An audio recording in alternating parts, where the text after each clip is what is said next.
Veliki pozdrav svima. Večeras je badnje veče ovdje u Francuskoj i uskoro za jedno sat vremena dolaze gosti kod nas.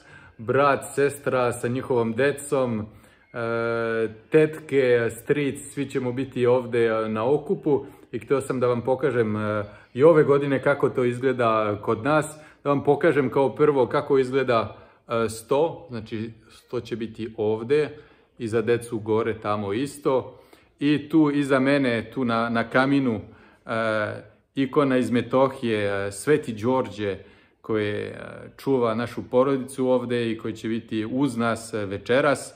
Planirao sam da govorim ovdje na mom omiljenom mestu pored kamina, sad ćete vidjeti lepu vatru, a vidite, pogledajte ko je zauzeo moje mesto. Evo, to je Pitu. To je naša mačka, ona je stara sada, nedavno smo dobili, odnosno moji roditelji, ovu manju mačku tu, koja je veoma slatka, ali stalno zeza ovu stariju mačku, eto, uživo, možete da vidite to. Htio sam da vam kažem da mi ovdje naravno slavimo francuski Božić sa porodicom, a sa porodicom, odnosno užom porodicom, sa suprugom i decom slavimo naravno i pravoslavni Božić, pošto smo i pravoslavni hrišćani sada.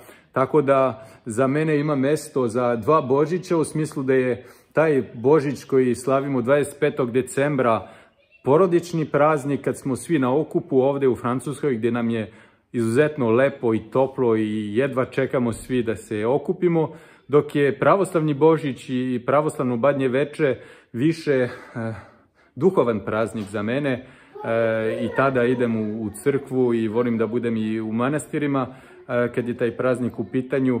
Tako da, evo, to je ono kako ja doživljavam činjenicu da slavim dva Božića.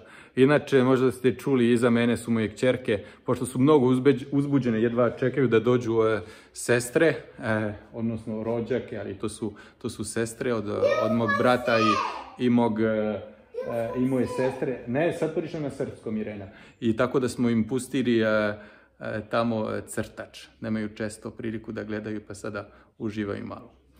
Veliki pozdrav za sve vas i vidimo se. Ćao.